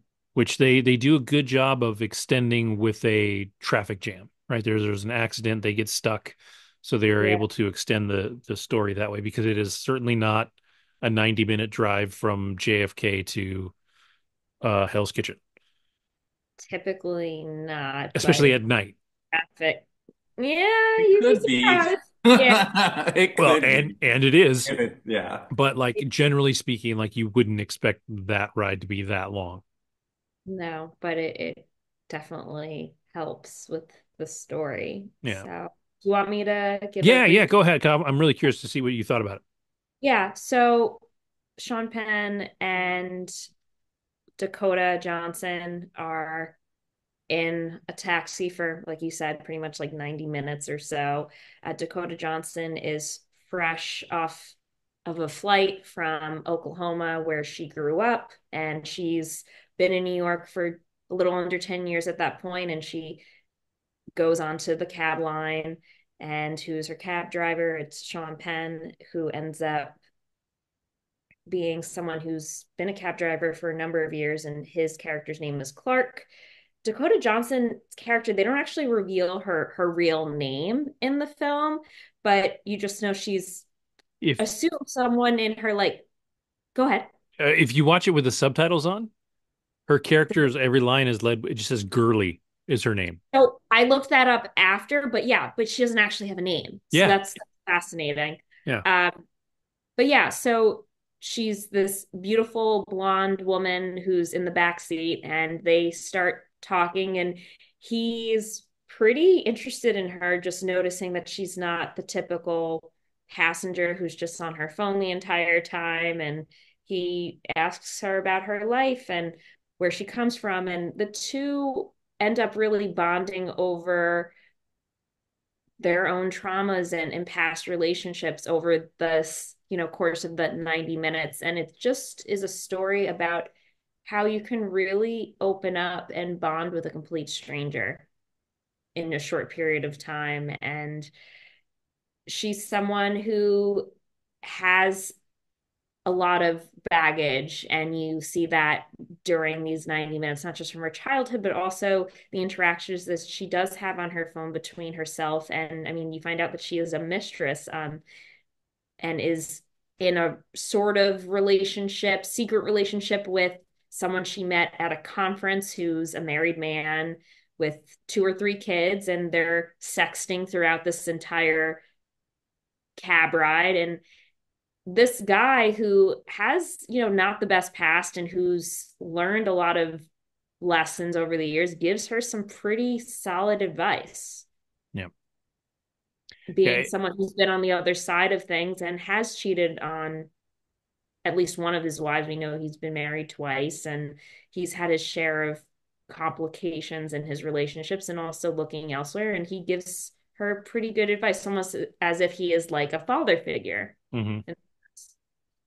Yeah. It is really interesting. And it's funny because this is not a movie that I expected to see a penis or boobs in, and yet I saw both.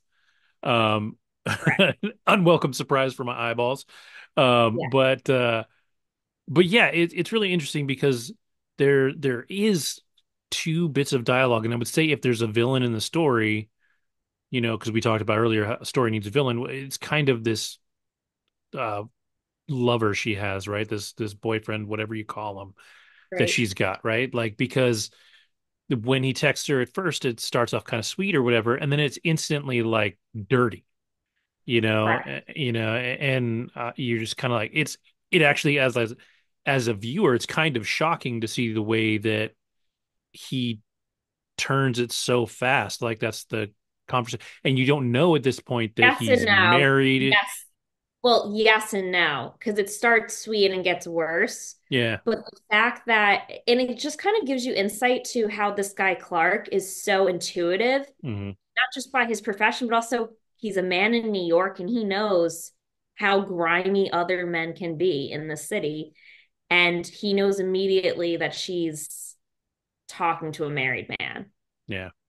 Well, and he's funny because he's arguably too crass, like for like as somebody you'd want as a cab driver as an everyday person.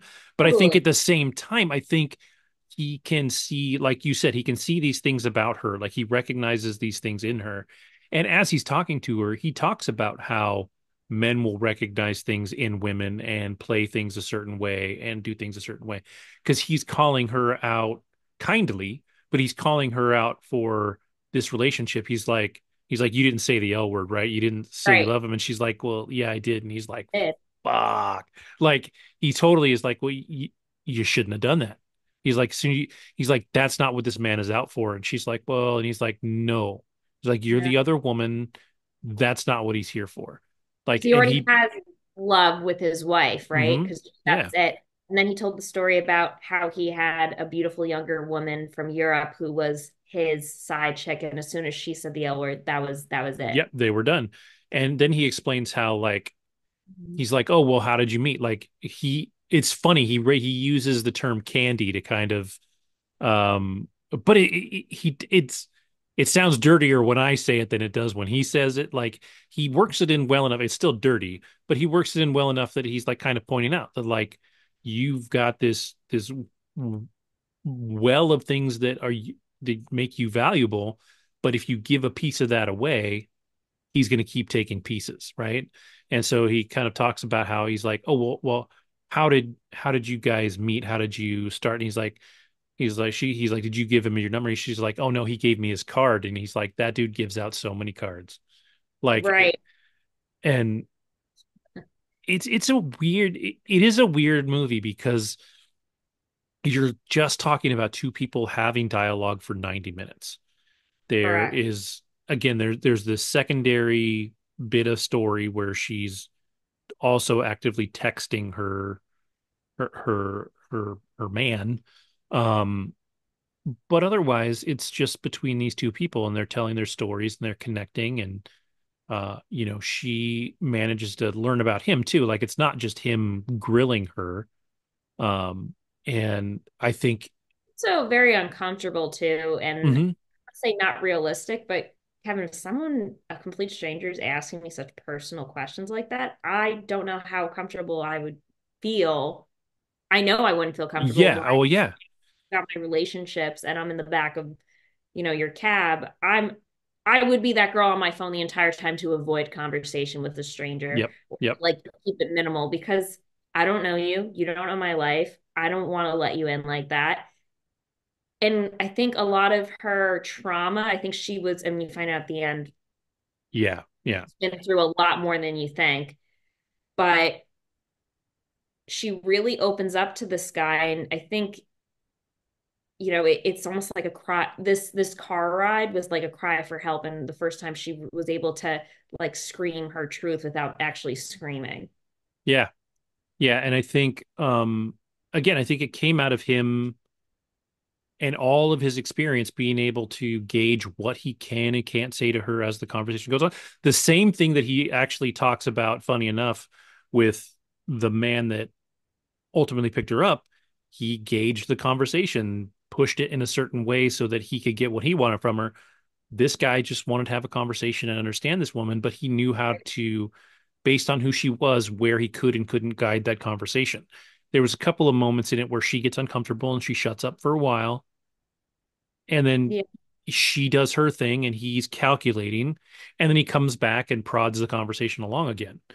But at no point, like you could see where this movie could be him being, a little predatory, right? Like, 100%. Or like at least like if someone's asking me that, like you're getting reported on Uber, Yellow, whatever. Like, yeah, hello. But that's the other thing too. I don't know how believable is it that like a woman's like, yeah, I'm just gonna tell this cab driver about who I'm having sex with and but I'm I like think there's a therapy angle to that, and he points it out is that they're never going to see each other again. correct. When this is done, she can vent anything she wants. She could be like, "Oh, I murdered my dad at 12 years old. Get out of the cab," and they never have to talk about it ever again. Right. Like, so there's that therapy bit of it too. I think it's a little therapeutic for him. I've been in cab rides where you have the chatty cabbie, and I've been in the cab rides where you have the cabbie that doesn't say a thing the whole time. Right. Same with Uber, same with anything else. But um, it I mean overall it's a sweet story for what it is. Now it's definitely a New York version of that sweet story. Like Right. he cares about her in a different kind of way in this 90 minutes, and she cares about him, in a different kind of way in those 90 minutes, not to the point where they're ever, they're not going to trade phone numbers. They don't, become best friends and this is the story of the rest of their life. This is a story about their 90 minutes in a cab and that's it. Right. But it affects potentially both of them for longer than this film, even though they're not going to communicate with each other. Um, Yeah. Watching it the whole time, I was like, oh, this could have been done on Broadway. Like you, Yes. That's what I thought too. I was like, this is a perfect setup for a play. Have mhm, two people. I mean, you don't have to do anything on the stage. It's just them sitting in a cab mhm. talking. Exactly my thoughts. Yeah, and I think because So simple. movies generally don't lend themselves to this. You don't see a lot of movies that are just two people talking the whole time. That's Correct. not interesting. Like even like they have to cut outside of the cab a few times to show things to kind of visually Sure. keep you interested, but there's nothing outside other than that car accident that you see for a second that is even remotely related to the story, other than them just driving through New York. Right. So like it it really could be on stage in a small like black box theater where everybody's sitting there and watching and it would be just as good. Um, but to be fair, number one, I Sean Penn's a great actor. I think he might be a little bit of a crazy person in real life, but he's a good actor. Yeah. Um, it's funny, like he looks like Ben Kingsley in this to me for some reason. Like this, Yeah. all I see is Ben Kingsley. It's so weird. But I think this is the perfect kind of part for Dakota Johnson because she's not an overactor. Like Hmm. I don't know, having watched Madam Web and some other stuff, like I don't necessarily think she's a great actress, but when you play to a more subtle character for her, Yeah.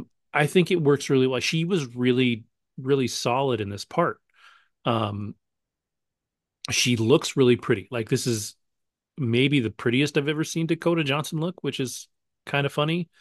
Hmm. Um, but like she's really solid and she's believable as the character.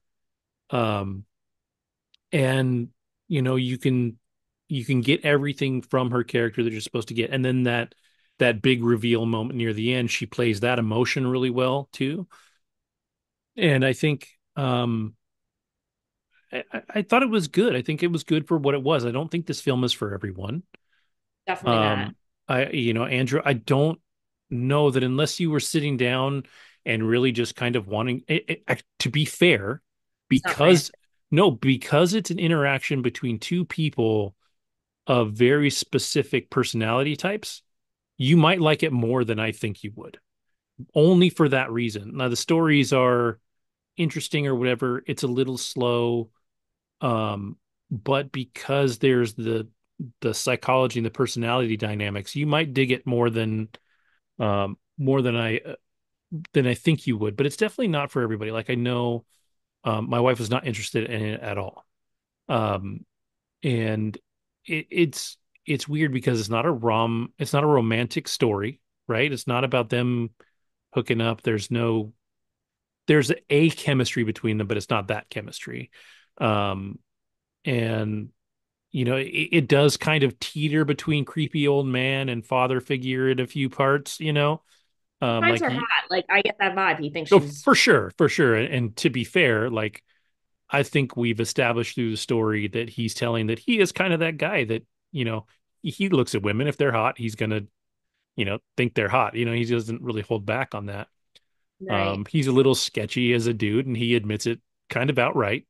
But not so much that he's like predatory. Like I think that's the big takeaway is that he's not, um, that guy. She And I also think, gives the volunteers like a lot too, which yeah, is interesting where it's like, you don't know this man and you're telling him who you're dating and just like, I don't know, it seemed a bit not unbelievable because I could see people that I know in my life that would be open like that. yeah. Maybe not to that extent, but it was just definitely because she There are certain people that would, and the things that he shares of himself allow her to share similar things correct. comfortably. So, like, They make it into a game.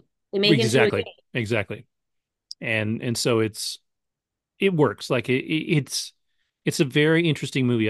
It's not going to win any awards, No. uh, primarily because it doesn't have, I don't know, it just doesn't have those moments to make it award worthy. The acting is good. I think Sean Penn is great. I think Dakota Johnson plays her part very well. It's like I said, it's probably some of the best work I've ever seen from her, but it is because it's a very subdued character. She doesn't have to get over the top. She doesn't have to, Right. push herself necessarily, but she does a solid job. Yeah. Um, Well, it just shows too that like a lot of women will fall to unfortunately desperate measures to feel loved. mhm. And I think that's what this film showcases. Yeah. And I mean, she's an engineer, I believe, or Yeah, she does she's some kind of a computer engineer or something. yeah. She did. They But don't I they feel don't like dig into that. It's funny. They don't dig into that, but they dig into her love life and sex life. Um, well, they do relate like some of the coding to yes. like her decision making to some degree. Yep. But it just kind of goes to show how like we're all human and we all crave love. And Hmm. unfortunately, I think in her case, and I mean, they discuss her relationship with her family, and it's not the best. She was pretty much abandoned by her father. He left when she was young. Not a great relationship with the sister, clearly not very close with the mother. And I think due to this not ideal or great upbringing, I think she's more likely to cave and make decisions like that, like sending nudes, being more, I'll say it, like susceptible to poor love patterns or poor relationship making skills and being one who unfortunately I don't want to say is like delusional, but I don't know if like one of my girlfriends was like, hey, I think this married guy's gonna leave his wife for me and I'm like the side chick. Do you think it will happen? I'd be like, no, what are you doing? But I Yeah. think given like her past, and unfortunately, I've seen this among friends in my life and people that haven't had like a present father figure, unfortunately, make not the best decisions when it comes to their love life or seeks love in a way that isn't very healthy. And yeah, and this again isn't based on it. It goes to show like this is a very successful woman who lives in Manhattan and has a good job. Yeah. But I think the notion that like if you don't have your self-worth and you don't hold on to, you know, just that true value, anyone can fall to such unfortunate games and deception and like you said, he is the villain in this case. And just the way he talks to her, it's gross, but also, I mean, knowing how men are and Yeah. hearing There's a realistic, it's level so to it. realistic. I mean, you Yeah. see all the time friends or people like online posting conversations, how things escalate from hello to unfortunately someone sending a dick pic. It's Yeah. it's it's gross, but it's real. And I mean, this sheds a lot of unfortunate realities. And also the fact that it comes from married men. Like, hello, this is happening. Yeah. So I think Dakota Johnson definitely did a good job in this, 100%. So did Sean Penn. And I mean, I think they're both carrying a lot of baggage that they sort of unload in a way that is, consensual in this 90-minute film or so in this long car ride. Yeah. And they were both open to it. She was very open to, and she was very playful with him too. And that's where I Yeah. was like a little like, where is this going? Like a little Yeah. too Yeah. playful, where it's like, why are you being so playful with the much older guy? And I don't know. The film was originally conceived as a stage play in New York City. In October 2017, it was announced There we that go. Daisy Ridley of Star Wars fame would star in the film based on a spec script by Christy Hall. And Christy Hall is the person who produced, written, and directed the film. So it's a woman-made film. That December, the script was included on that year's Blacklist, which is a I know list what the of blacklist is. most liked unproduced scripts in Hollywood. In June 2021, it was announced that Johnson, Dakota, had replaced Ridley and that Penn was also cast in the film. Johnson was the one who initially suggested Penn and personally sent him the script. They shot it in 16 days, all shot on a soundstage in New York City.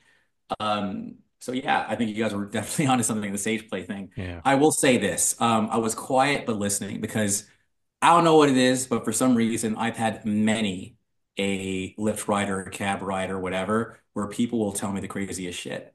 Yep. So I don't know. People absolutely open up to me. I think it has to do with the fact that this is a pocket experience. You're not going to have this happen again. So you can Single serving say friends, like exactly Fight you Club. can say more in this situation because you're never going to have to deal with the outcome of whatever you said once you get out of that car.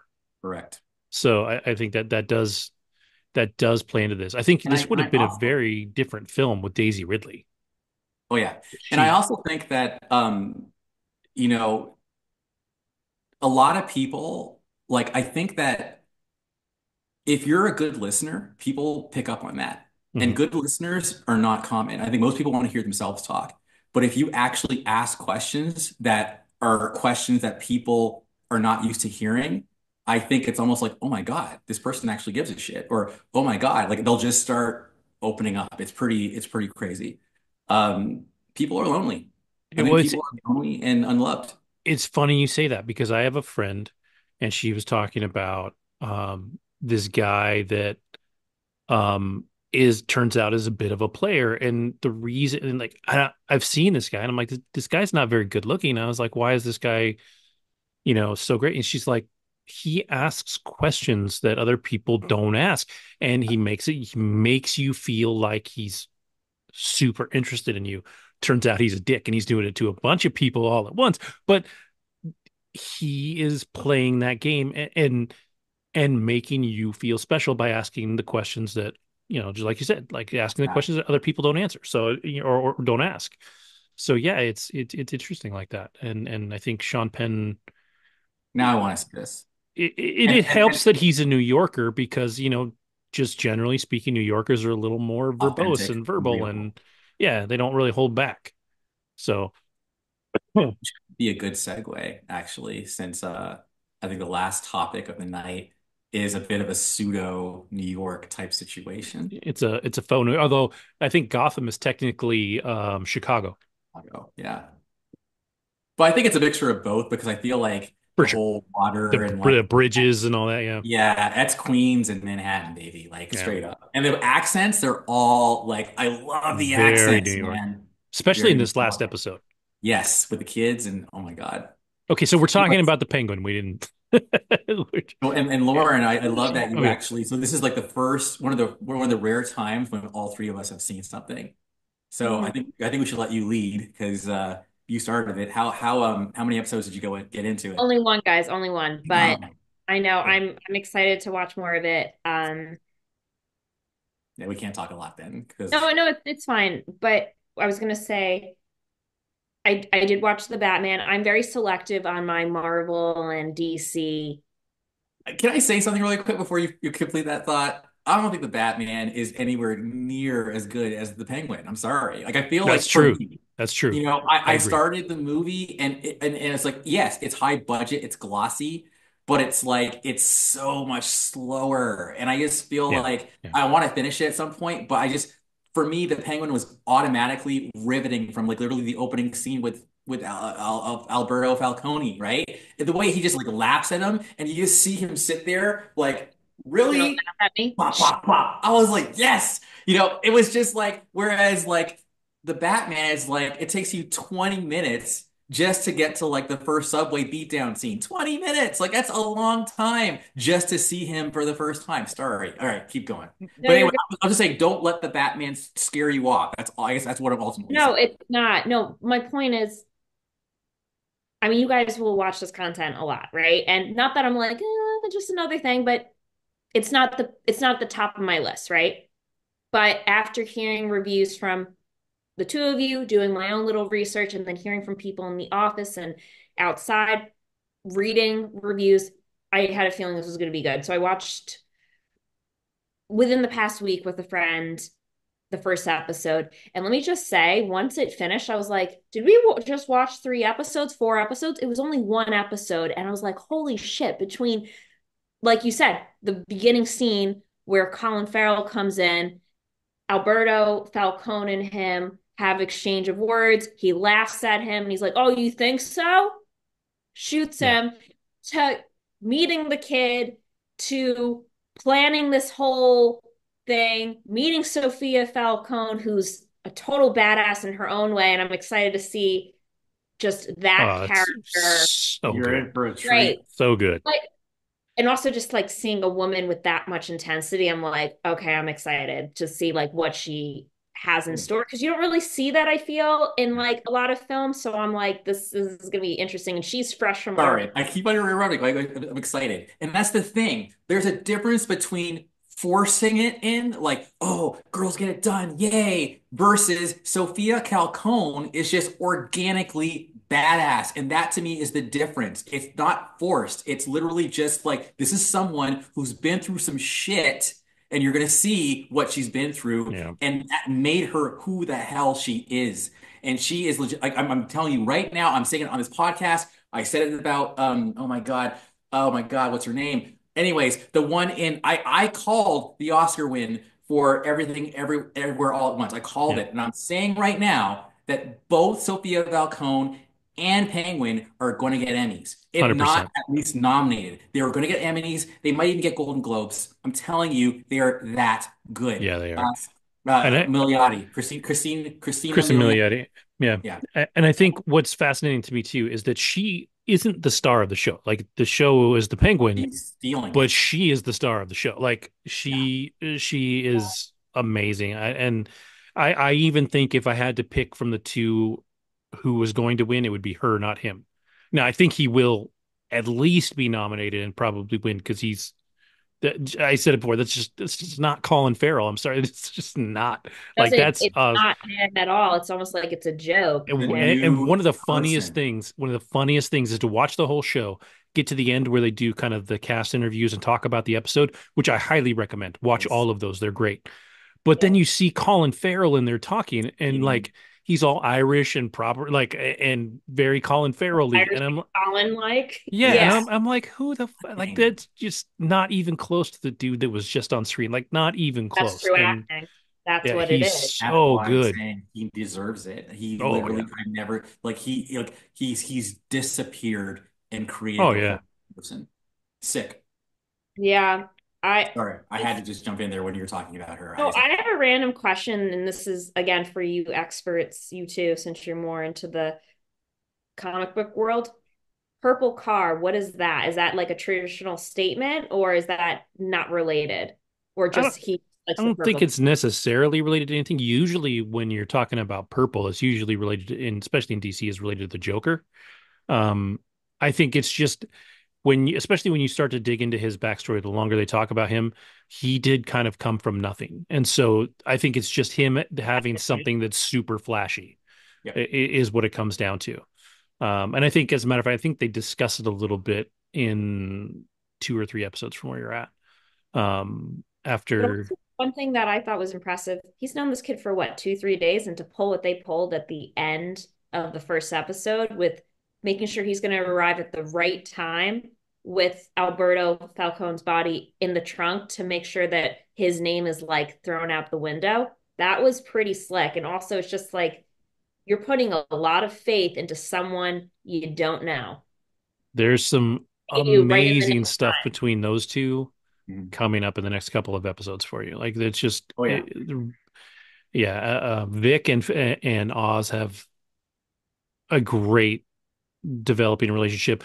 As you get further on, Oz and his mom's relationship, Oh my totally God. She wild. deserves a nomination too. She's great. She's so good I because love her. she plays the dementia thing like Very well. super well. And then you get to the episode that we just watched where now we get a flashback to Oz as a kid. Um, the kid is amazing. He's so good. And especially again, if you watch the post show thing, the kid like is super On it. intelligent, but he's also like he's very sweet and like talks, talks very kind. But when when he's doing Oz, he's doing the thick accent and he's doing the walk and he's doing all like they just they put the money and the effort and the time into this show and it shows.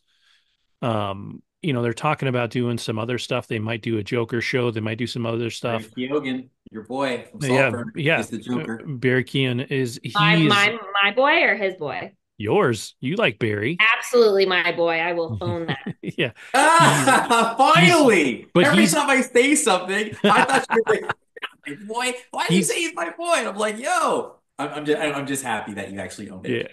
But he's I he's would he's always own it. actually He's awesome. And side note, so he's dating Sabrina Carpenter, right? Good for yeah, him. I've seen that. That's wild to me. There's a music video. So there's a song called like Please, Please, Please. Uh-huh. And if you watch that video, watch the music video. It's interesting. They're both in jail and she like completely owns him. And I don't know. But yeah, no, he's always been my boy. The minute I saw him in Saltburn, I'm like, this guy's special. Well, he And he is the Joker in the Batman. So anytime that the Joker no, should die, that's actually Barry Keoghan. And so they're talking about making a series out of him, which will be interesting. If they do it with the same level of care, I think it'll be really cool. did you know Um, that he tried out for the Riddler for that movie and he didn't get it, but they're like, you could be the Joker. So they gave it to blanking on this Paul name, Dano. Paul Dano. Yeah. And if you go on YouTube, you can see his audition where he's walking like the Riddler and like really tried, and they're like, nah, you're gonna be Joker. In a way, But that's a promotion, I think. So good for I him. think so too. And they initially like they of course I went down a rabbit hole because I love Barry. Um, you can see there were additional scenes that were cut out from Yes. first movie where he's behind the glass and Batman's like trying to ask him questions Hmm. and you actually see more of his face, whereas like in the actual film you just hear his voice and you see a shadow. Yeah. So I didn't even know it was Barry until like after Saltburn, because I Yeah. that scene is so short and you just know it's like a voice and he's like, you need a friend, or like he ends up giving the Riddler a riddle. Yep. Well, And there's a then they're lot both of like, rumors that in the Batman 2 it'll almost be like Silence of the Lambs, where the Batman will come in and talk to the Joker for help throughout that film. I don't know how much that actually means, if it's true at all, but that that's one of confirmed the rumors out that's out soon, there. or when so it's going to be like the Batman too, who's I in it. don't the Batman they haven't started filming it yet, I don't think. No, it's So I just looked. It's June 2025 for is an when they're going to October, film. I think, 2026 release. Yeah. And who does it like revolve around? Like who We is don't the know yet, but Yeah, I I've don't think heard they've said. rumors that Kristen might actually be in it, which I Yes, think is I've heard really that good. too. that who's going to be He's in it? The Kristen Milioti. Sophia, because I Okay. feel like to go from here to then actually elevate to feature film level, I think Well, is going to be great. and you have to remember she is the half sister of Catwoman. Catwoman. Yeah, I remember you saying that So, in an episode. there's a whole possible interaction there that would be really interesting, because I feel like Kristen Milioti's character is a villain, like outright. Like Catwoman kind of walks the line, like she does bad stuff, but she's not a bad person.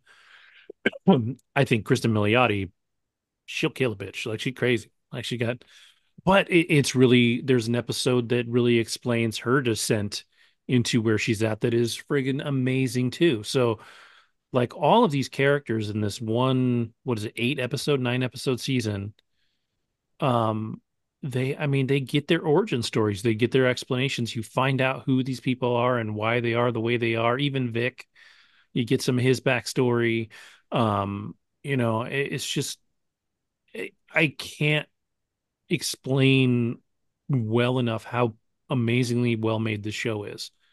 It was just done with such care, because it could have been a cartoon. Like it could have been corny, and it could have been, Colin Farrell limping around like a penguin and wearing a suit and a top hat and, being, anything else. But instead, this is like a crime drama, a mob drama Right. in, in the city. And it's got somehow your only option is to root for a bad person. There's no good people in this story. Vic is the closest you get, really. But Oz is not a good guy. It's funny you say that because one of the producers in the show or the showrunner, she's like, I think Sophia is the closest thing to a hero, you know? So I thought to myself, yeah, that's probably some woman shit going on there to be real, you know? But it's like, I do think that Sophia and Vic, to be fair, like, but I think all three. I mean, even though Penguin is like killing people, like when he's in trouble, I'm like worried for him, Yeah, which yeah. is crazy. But it's like, so it's like, but I also think that's, and even his mom, like, what I love about her, okay, I have to really just go to her for a second, is that she has a dementia thing. She's sweet, but then you actually see that under all that, she is as tough as nails. And I'm not going to spoil Hmm. anything, but Kevin, you know what I'm talking about as Yep. far as like Yep. a certain like one-on-one situation. I was Hmm. like, and you could tell even the other person was just Yeah, like right. they were Yeah. they were That like, was an damn, amazing scene. That was an amazing okay. scene. That performance of between those two was mwah. Yeah. Yeah. It's Oh just God. it's really hard to say about a lot of things, but this show is pretty close to flawless. Like honestly, like I, I- I've never come out of an episode complaining about something I've seen or feeling like they left something hanging or at least something that wasn't intentionally left hanging. Like, it's okay to have a cliffhanger because you're going to have another episode, right? But each episode is, even though they're only like an hour long, they're a movie. Like you're telling a relatively complete story, getting you ready for the next story. Like how they made this show in the time that they did and put it out. Like, why does it take you 2 years to make the Batman? Why does it take you 4 years to make the Batman? Like you just made the Penguin. You made if there's 9 episodes or 8 episodes and they're an hour long, like that's 4 movies basically, right? Like you made 4 movies, but you're gonna make us wait twice as long for the Batman for whatever reason. And it's not like they got nobodies in this. Like Colin Farrell is not nobody. He's an Oscar winner. And I Yeah. love how he actually goes, 'cause remember in the Batman where he's like, I got you, I got you. And you actually, you know, I'll just say it like that makes its return. And I was just like, that is so dope that he said the same thing. Hmm. And I remember thinking to myself back when they made the Batman, this is so lame. Like, why are you putting him in a fat suit? Like, you're just trying so hard to be profound and different in the movie, right? I haven't Yeah. really seen anything that profound. But then when you see the show, then you realize, okay, that's why they didn't go out and get a fat guy. No, they got Colin Farrell. And I was honestly thinking to myself, like, if I was Danny DeVito, and I know he's probably not thinking this, but if I was Danny DeVito, I'd be like, damn, this guy, like, fucking, like, he totally killed my shit. Like I'm so not nowhere near. But then I'm like, but that's natural. Like if you're gonna come after me, be better. Like that's the Absolutely. goal, you know? But Absolutely. I think you kind of obliterated my shit. I was a clown. But that I was was going to say he's a 92. different type of penguin, though. That's what I'm He saying. I mean, yeah, it was Yeah, for 92. It was sure. a completely For sure. different vibe. It was Tim Burton. It's different. And that But I'm was a like, damn, that was a it was a comic dark film. book, but it I was was going also to a comic book version. Like he was comic booky, like he had gimmicks and all that stuff. Yeah, like and it worked. lived in It the worked for what it sewers was. with the penguins. Yeah, yeah, like it was That a came out little and like took his body. That was yeah, weird. it was a little nonsensy, right? Like this is not like this is Agreed. putting and Batman's always been the character that should be done this way anyways, but it's putting these characters in the real world, right? Like if you're gonna have a real world version of the Penguin is a mob boss, even in the comics. Even in the comics, when he's corny looking or whatever, he's still a mob boss, and so Right. they're telling that story in a more grounded way, and I think it Sort of works. like Joaquin Phoenix, the first film of Joker. Sort of, yeah, yeah. That was a very like Yes, yes. real world like It was descent into Taxi Driver. madness. Yeah. Yeah. What I was gonna say, also what I like about this show is yes, obviously like Oz himself is probably safe, but he can still get hurt. That's the thing. I think being killed and being hurt, sometimes being killed is better than being mangled and hurt or whatever, in my Hmm. opinion. But anyway, I still also like the fact that like no one is safe. Like pretty much like yes, Kristen's safe, he's safe. I don't think Vic is safe at all. I think anybody else can go. And I think that sense of peril also, in my opinion, is what makes a show good because they make you like they talk, Game of Thrones make you care about someone so much that you're on the edge of your seat for their lives. And there's actually and Kevin, not no spoilers, but there's 2 moments where I was really worried about people. I'll Yep. just say apartment, and you'll know what I'm talking about when I say Yep. apartment. That Yep. to me was like that's why after the apartment, I was like, okay, that's lawful good. So at least, that's lawful good. I mean, I'm not sorry, lawful evil. Like that individual is lawful evil as long as like you don't, and it was literally, and you could tell Yeah. that individual was like, I'm going to kill you if you say the wrong thing, or this could go either way, and I Yep. think it was just, and you could tell even the person in the apartment was like, because I was Yeah. just, I'm like, Yeah. really? Like Ready to you're die. gonna, Yep. so that was amazing. And of course, the other thing is like, like there's a fight scene and then something happens and you're like, well, damn. And that was so unexpected, but that was so realistic. Hmm. The show is genius. Okay. I think you guys get the point. I hate the show. It's terrible. Don't watch it.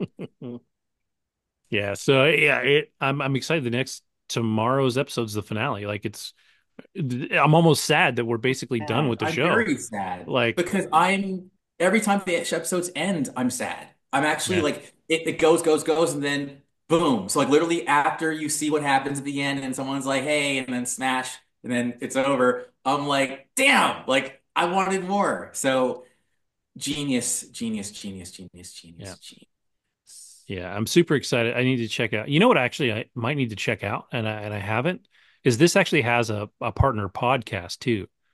That is done. And when they did The Last of Us on HBO, they had Troy Baker, who was Joel in the video game, do the podcast, and it was actually a good podcast, about an hour long for each episode. They didn't overdo it, but there was even more information in there that maybe would be kind of cool to listen to about the Penguin.